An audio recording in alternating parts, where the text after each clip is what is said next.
Good afternoon, guys. Welcome to House of Vigilio, Rottweiler Kennels, Ghana, West Africa. I am Peter Vigilio Olympio, and this is HOV tips. I mean, anything you want to know, anything you want to understand, just send a DM. I'll do the explanation for you. So we've done walking your dog, feeding your dog, walking, feeding, bathing your dog, and then now we are on kennel naming. So then people have contacted us asking if their kennel names are okay. If I mean my suggestions, and then what I think about their kennel names. So today we're going to go into a deeper understanding of what kennel names, what impacts they have on us as breeders. So imagine a world where all animals were nameless. I mean, a goat is not a goat, it is just an animal. A goat, a sheep, whatever it is, are all just there. And then we refer to them as just it.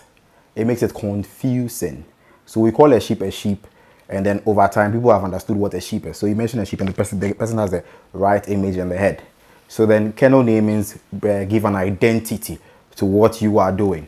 So you call this a sheep, you call this a goat.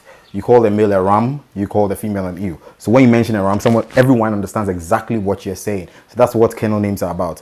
It gives you that originality, that identity that you need. So then choosing a kennel name shouldn't be something that you just wake up from bed and then decide on selecting. So then there are a few things you need to go through before you confirm that the kennel name you have is good enough. Firstly, you need to check with your kennel club in the country if they have any restrictions to certain names or certain letters or certain alphabets or certain lengths or whatever it is. So first you do, after deciding on which name you want, you contact your kennel club to find out if it is possible to use it. That is one. Two, before you go on, you go www.fci.com, and then you go to kennels, kennel names. You type in your kennel name you've selected. If it's already been chosen by someone, forget it and pick another one.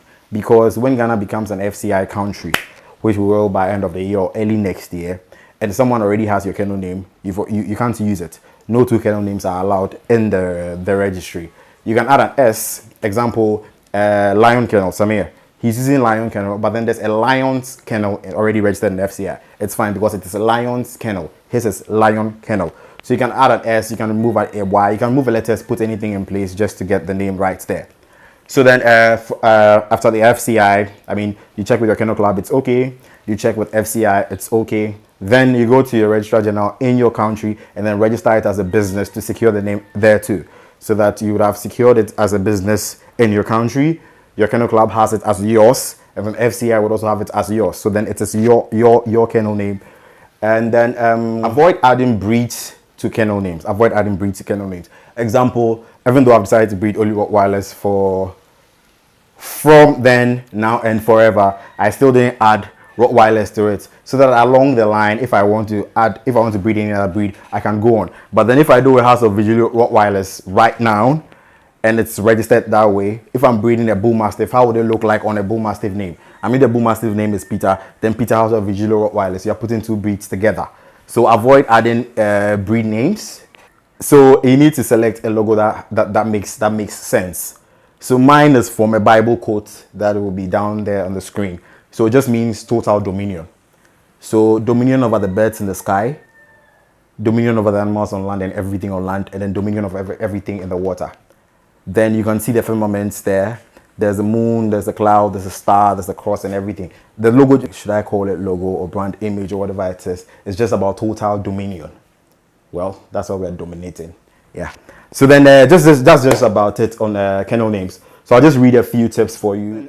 With kennel naming, like I said, it helps with brand identity. And then this is the reason for kennel naming. It conveys the personality of the breeder, his dogs, his breeds, and leaves a lasting impression on most people. Hausofvigilio Rottweilers. Yeah. So then this is a branding decision. And then like I went through everything with you, you decide on a name with originality. Avoid adding breed names to your kennel names. Always check with your kennel clubs of choice whether your favorite affix is available for registration and what constraints there might be. 4. Check with www.fcibaffixes.com. It's an international registry of kennel names registered with FCI. The site is updated on a weekly basis. Then you move to register with the Registrar General Department of your country as a business. So that's just it. And then kennel logos, it grabs attention, makes a strong first impression, and then it's the foundation of your brand identity. So that's just it. And then, all right, peace, bye. Prime go edit again, so I come. So yeah, so like I said on the kennel logos, I explained everything. I'm just reading what's here for you. So then we need kennel logos because it grabs attention, makes a strong first impression, is the foundation of your brand identity. It must be memorable and separates you from competition, fosters brand loyalty, and is respected by your audience. So that's it about on HOV tips 4 on kennel naming. Got more things you need to know, you need to understand, just leave the message there or DM on 057-875-1404. 057-875-1404. Peace. Don't forget to subscribe, like, and share the video. Bye-bye.